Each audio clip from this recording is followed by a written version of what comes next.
তো গাইস আজ দেখাবো তোমাদেরকে রথযাত্রা। আর ভিডিওটা ফুল দেখে যাবে, কারণ ভিডিওটা ফুল না দেখলে অনেক কিছু মিস করে যাবে। তো হে গাইস, আমি হচ্ছি তোমাদের বীরভূম জেলার ছোট্ট ভাই কার্তিক। আর গাইস এই রথযাত্রায় আমরা একটা টিম ধরেছি। তো এই যে ক্লাবটা দেখছো, এই ক্লাবটাতে আমাদের সাজাসাজি চলছে এখন ছেলেগুলোর। তো আমাদের সাজাসাজিও কমপ্লিট হয়ে যায় আর আমরা টোটোতে বসে বেরিয়ে পড়ি মন্দিরের দিকে। তো গাইস আমরা এসেছি এখন বাতাসপুর গ্রামে। তো গাইস আমরা পৌঁছে যাই আর এসে দেখি কি এখনো পুজো চলছে। তো তাই আমরা আমাদের প্রথম জুড়ন গান ধরে নিই এখানে।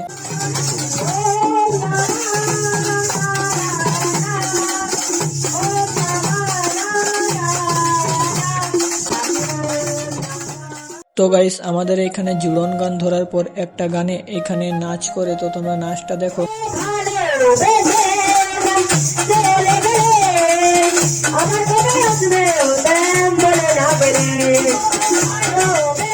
তো গাইস জোড়া ঢাকের সাথে রথযাত্রা শুরু করে দেয়। আর এই রথটা ঘুরবে বাতাসপুর গ্রামে।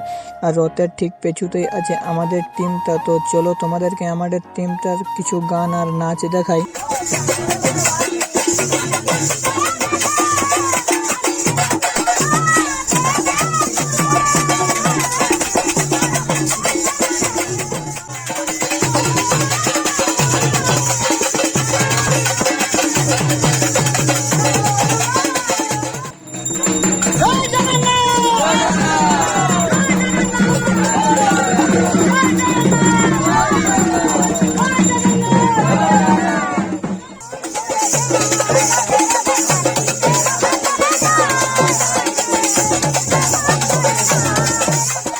তো গাইস রথযাত্রা আর আমাদের টিমের নাচ গান কেমন লাগলো কমেন্টে অবশ্যই জানাও। আর আমাদের টিমের সাথে যোগাযোগ করতে হলে আমাকে কমেন্ট করতে পারো। আর গাইস ভিডিওটা ভালো লেগে থাকলে জয় বাবা জগন্নাথ লিখে যেও কমেন্টে। তো আজকের মিনি ব্লগটা এতটাই, দেখা হচ্ছে অন্য কোনো ভিডিওতে।